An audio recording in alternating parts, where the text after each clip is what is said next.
नमस्कार, आप देख रहे हैं मध्य प्रदेश का number 1 news channel Indian study helper. चलिए देख लेते हैं मध्य प्रदेश की सभी सुबह तक की मुख्य खबरें फटाफट अंदाज में। कमलनाथ ने शिवराज सरकार को घेरा, कहा चौपट राजा, चौपट सरकार और चौपट मध्य प्रदेश। कमलनाथ ने एक बार फिर बीजेपी और शिवराज सिंह चौहान पर जमकर हमला बोला है। उन्होंने कहा कि मध्य प्रदेश में सब खस्ता हाल है, हर वर्ग परेशान है। चौपट राज, चौपट सरकार और चौपट मध्य प्रदेश यह हालिया तस्वीर है। उन्होंने कहा कि अब जनता समझ रही है कि उनके साथ कितना बड़ा धोखा हुआ है और बीजेपी जितना भी प्रलोभन दे अब लोगों पर उसका असर नहीं होगा। कोविड काल में जनरल प्रमोशन मिला तो पढ़ाई में पिछड़े विद्यार्थी।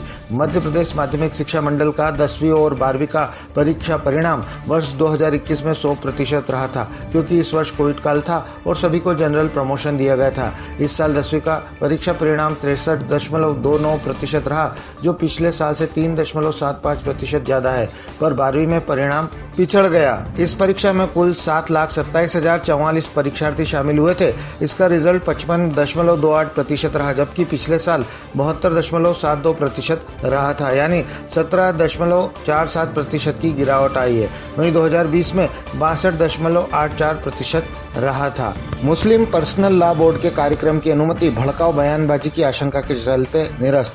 महू में 3 व 4 जून को होने वाले मुस्लिम पर्सनल लॉ बोर्ड के 28वें कन्वेंशन प्रोग्राम की अनुमति प्रशासन ने निरस्त कर दी। भड़काऊ बयानबाजी की आशंका के चलते अनुमति निरस्त की गई। इस कार्यक्रम में सैकड़ों उलेमा सहित 10,000 से ज्यादा लोगों के जुटने का अनुमान था। इसमें मुस्लिम समुदाय के धार्मिक संगठन जमीयत उलेमा हिंद के अध्यक्ष मौलाना अरशद मदनी असुद्दीन ओवैसी भी शामिल होने वाले थे। नशा मुक्ति, महिलाओं के अधिकार, समाज सुधार और शिक्षा जैसे विषय पर वक्ताओं द्वारा बात रखने के उद्देश्य से आयोजन का हवाला दिया गया था, लेकिन अफसरों को आशंका थी कि कार्यक्रम में भड़काऊ बयानबाजी हो सकती है और इससे कानूनी व्यवस्था बिगड़ सकती है। 17 मई को कार्यक्रम की अनुमति दी गई थी, लेकिन बाद में कानूनी व्यवस्था बिगड़ने का हवाला देकर अनुमति निरस्त कर दी गई। इंदौर के माथे पर अब जल ने पहराया जीत का मुकुट। लीजिए अपने माथे पर जीत का एक और मुकुट स्वीकार कीजिए। दरअसल इंदौर को नगरीय निकाय श्रेणी में इस बार राष्ट्रीय जल पुरस्कार में देश भर में दूसरा स्थान मिला है। हमने देश के तमाम दिग्गज और मझले शहरों को पछाड़कर यह सम्मान पाया है। हालांकि इसके लिए हमारे शहर ने भूजल पुनर्भरण के लिए कठोर मेहनत की, वहीं उपचारित पानी के उपयोग की समझदारी भी दिखाई। इसके साथ ही जल को लेकर ऐसे काम किए कि राष्ट्रीय स्तर पर छाप छोड़ी। बाहर से आने वाले दलहन को मंडी टैक्स से राहत मिलेगी, कपास को भी छूट देने पर विचार। मंडी टैक्स के मुद्दे पर सरकार ने नाराज व्यापारी और किसानों को जल्द ही राहत मिलती दिख रही है। अन्य प्रदेशों से दलहन लाकर प्रदेश में कारोबार करने वाले कारोबारियों को मंडी शुल्क से छूट दी जा रही है। 2 साल से ज्यादा समय से कारोबारी इसकी मांग कर रहे थे। अब चुनावी साल में सरकार ने इस पर प्रस्ताव तैयार कर लिया है। जल्द ही आदेश जारी होने की उम्मीद है। जन सेवा अभियान के तहत घर जाकर बनाए जा रहे दिव्यांगता प्रमाण पत्र 15 दिन पहले शुरू हुए। मुख्यमंत्री जन अभियान में 68 सेवा की सुविधा हितग्राहियों को हाथों हाथ उपलब्ध कराई जा रही है। जिले में इन सेवाओं के लिए विशेष कैंप भी लगाए जा रहे हैं। इसी के तहत दिव्यांगों की सुविधा के लिए प्रशासन ने नई पहल शुरू की है। इसमें दिव्यांग का प्रमाण पत्र घर जाकर बनाए जा रहे हैं। मेडिकल बोर्ड के अधिकारी घर जाकर दिव्यांगता की जांच का सर्टिफिकेट जारी कर रहे हैं। रेलवे ने जबलपुर स्टेशन को बनाया फ्री वाईफाई जोन, लेकिन 30 मिनट बाद बंद। ट्रेन और स्टेशन पर रहने वाले यात्रियों को नई नई सुविधाएं दे रहा है ताकि उनका सफर यादगार हो। इस कड़ी में रेलवे ने स्टेशनों पर यात्रियों की फ्री वाईफाई की सुविधा दी है। लगभग 4 साल पहले जबलपुर समेत जबलपुर के रेल मंडल के 10 से ज्यादा रेलवे स्टेशनों पर फ्री वाईफाई सुविधा दी गई थी, लेकिन यह सुविधा यात्रियों की दुविधा बढ़ा रही है। स्टेशन पर कुछ देर ही वाईफाई चलता है, फिर अचानक बंद हो जाता है। नए संसद के उद्घाटन पर दिग्गी ने पीएम मोदी पर साधा निशाना, बताया आदिवासी महिला राष्ट्रपति का अपमान।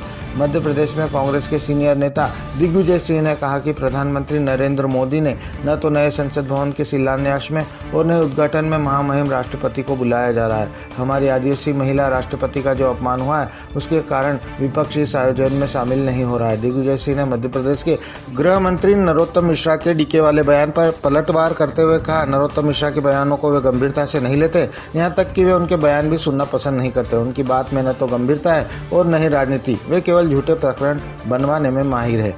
स्वास्थ्य कर्मचारियों का फिर आंदोलन, राज्यपाल को देंगे ज्ञापन। प्रदेश में स्वास्थ्य व्यवस्था एक बार फिर बिगड़ सकती। स्वास्थ्य कर्मचारियों ने अपनी मांगों को लेकर काली पट्टी बांधकर आंदोलन शुरू कर दिया है। बुधवार को दूसरे दिन भी कर्मचारियों ने काली पट्टी बांधकर काम किया। स्वास्थ्य कर्मचारी अपनी मांगों को लेकर गुरुवार को राज्यपाल के नाम ज्ञापन सौंपेंगे। इसके बाद भी उनकी मांगें पूरी नहीं होने पर 30 मई से अनिश्चितकालीन हड़ताल पर जाएंगे। 12वीं उत्तीर्ण छात्र छात्राओं के लिए निःशुल्क ऑनलाइन करियर काउंसलिंग का शुभारंभ। जबलपुर संभाग के 12वीं उत्तीर्ण विद्यार्थियों के लिए निःशुल्क ऑनलाइन करियर काउंसलिंग का शुभारंभ किया गया। उद्घाटन करते अशोक रोहाणी विधायक कैंट जबलपुर ने कहा कि 12वीं उत्तीर्ण विद्यार्थियों को अब ऑनलाइन काउंसलिंग राष्ट्रीय शिक्षा नीति 2020 एवं शासन की सभी योजनाओं प्रवेश संबंधी अन्य जिज्ञासाओं का समाधान प्राप्त होगा। मध्य प्रदेश में इसकी शुरुआत जबलपुर संभाग से की जा रही है। चैरिटेबल ट्रस्टों को मिली राहत। पंजीयन की औपचारिकता के लिए सितंबर तक का समय मिला। आयकर की सख्ती के चलते छूट और विशेष ओहदा होते दिख रहे चैरिटेबल ट्रस्टों को राहत मिल गई है। Central board of direct tax ने पुराने ट्रस्टों को पंजीयन के नवीनीकरण का एक और मौका दे दिया है। बीते दिनों ऐसे ट्रस्ट जिनके रिटर्न फॉर्म 10AB निरस्त हो गए थे, उन्हें भी राहत मिलती दिख रही है। CBDT ने अधिसूचना जारी कर पुराने रजिस्टर्ड ट्रस्टों के लिए अपने पंजीयन के नवीनीकरण की तारीख 30 सितंबर तक बढ़ा दी है। ग्वालियर रीवा में बौछारें पड़ने की संभावना। भोपाल में भी छा सकते हैं बादल। अलग अलग स्थानों पर बनी 4 मौसम प्रणालियों के असर से वातावरण में नमी बढ़ने लगी है, जिसके चलते उत्तरी मध्य प्रदेश में कहीं कहीं गरज चमक के साथ वर्षा हो रही है। इसी क्रम में 24 घंटों के दौरान गुरुवार सुबह 8:30 बजे तक दतिया में 3.4, शिवपुरी में 2, सिवनी में 1, ग्वालियर में 0.4 मिलीमीटर वर्षा हुई। मध्य प्रदेश में 15 जून से पंजीयन और जुलाई से शुरू होंगे युवाओं के प्लेसमेंट। मुख्यमंत्री सीखो कमाओ योजना के अंतर्गत मध्य प्रदेश के युवाओं के लिए लर्न एंड अर्न की तर्ज पर रोजगार दिलाने के साथ ही कौशल सिखाया जाएगा। युवाओं को उद्योगों के साथ सर्विस सेक्टर में कौशल प्रशिक्षण के साथ स्टाइपेंड भी दिया जाएगा। कौशल प्रशिक्षण के लिए कंपनियों और सर्विस सेक्टर को जोड़ा जाएगा। योजना में प्रशिक्षण देने वाली संस्थाओं का पंजीयन 7 जून से और युवाओं का पंजीयन 15 जून से शुरू होगा। युवाओं का प्लेसमेंट 15 जुलाई से होगा। राज्य शासन और ट्रेनिंग देने वाली संस्थाओं के मध्य 31 जुलाई को अनुबंध होगा। योजना में युवाओं को 1 अगस्त से प्रशिक्षण दिया जाना शुरू हो जाएगा। पूर्व मंत्री बोले, कांग्रेस सरकार आने पर 100 रुपए में सिलेंडर। मध्य प्रदेश में सत्ता वापसी के लिए कांग्रेस वादों की झड़ी लगा रही है। पीसीसी चीफ कमलनाथ नारी सम्मान योजना के जरिए महिलाओं को 1500 रुपए प्रति माह देने और 500 रुपए में गैस सिलेंडर देने की घोषणा कर चुके हैं। इस घोषणा से 2 कदम आगे बढ़कर पूर्व मंत्री और विधायक पीसी शर्मा ने कांग्रेस की सरकार बनने पर 100 रुपए में गैस सिलेंडर देने का ऐलान किया है। अपने आवास पर मीडिया से चर्चा के दौरान पूर्व मंत्री पीसी शर्मा ने कहा कि प्रदेश में महंगाई, बेरोजगारी, भ्रष्टाचार मुख्य मुद्दे हैं। प्रदेश में कांग्रेस की सरकार बनेगी तो 100 रुपए में गैस सिलेंडर मिलेगा। 18 साल से लेकर 60 साल तक की महिलाओं को 1500 रुपए दिए जाएंगे। घर में 3 महिलाएं हैं तो उन्हें भी मिलेंगे। जो नौकरी कर रहा है, व्यवसाय कर रहा है, उनको भी मिलेगा। 100 यूनिट बिजली मुफ्त मिलेगी। 200 यूनिट बिजली बिल हाफ देना पड़ेगा। यह महंगाई से लड़ने का एक तरीका है। नीट में कम स्कोर पर मिलेगा यहां दाखिला। अखिल भारतीय मेडिकल प्रवेश जांच परीक्षा यानी नीट के अंतर्गत MBBS एवं डेंटल सर्जरी के अतिरिक्त मेडिकल क्षेत्र के ही कई आयुष पाठ्यक्रम है, जिनमें आपको नीट के कम स्कोर पर भी दाखिला मिल सकता है। आयुष पाठ्यक्रम वे है जिनको भारत सरकार के आयुष मंत्रालय के अंतर्गत स्थापित central council of Indian medicine द्वारा संचालित किया जाता है।